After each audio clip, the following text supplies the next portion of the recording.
ক্ষুদ্র, ছোট ও মাঝারি শিল্প দফতরের উদ্যোগে জেলা পর্যায়ে শিল্পের সমাধান শিবির অনুষ্ঠিত হলো উত্তর দিনাজপুরের কালিয়াগঞ্জে। বৃহস্পতিবার কালিয়াগঞ্জ বিডিও অফিস প্রাঙ্গণে অনুষ্ঠিত এই শিবির থেকে বিভিন্ন পরিষেবা প্রদান করা হয়। উদ্বোধনী অনুষ্ঠানে উপস্থিত ছিলেন অতিরিক্ত জেলা শাসক মানস মণ্ডল, জেলা গ্রামোন্নয়ন প্রকল্প নির্দেশক হেমন্ত সেবা, জেলা শিল্প কেন্দ্রের জেনারেল ম্যানেজার অভিষেক বসাক, পৌরপতি রামনিবাস সাহা সহ অন্যান্যরা। সারা রাজ্যের পাশাপাশি কালিয়াগঞ্জেও শিল্পের সমাধান শিবির অনুষ্ঠিত হচ্ছে।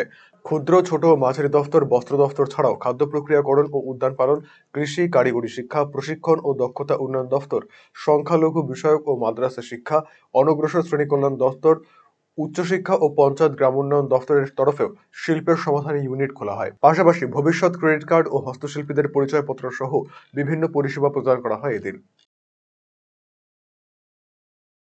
আজকে আমাদের শিল্পের সমাধানের যে মিটিং, যে আমাদের এখানে জেলার যে আজকে আজকে শিল্পের সমাধানের জন্য আমরা আজকে সবাই এখানে উপস্থিত হয়েছি। সমস্ত আধিকারিক যারা আছেন তারা সবাই এখানে উপস্থিত হয়েছেন, যাতে এখানকার মানুষ এইখানে এসে আমাদের সাথে তাদের যে সমস্যাগুলো আছে তার সমাধানগুলো একটা জায়গায়, একই ছাদের তলায় বলবো না, এই মেলা প্রাঙ্গণের মধ্যেই যেন তারা সমাধানের সূত্র পেয়ে যান।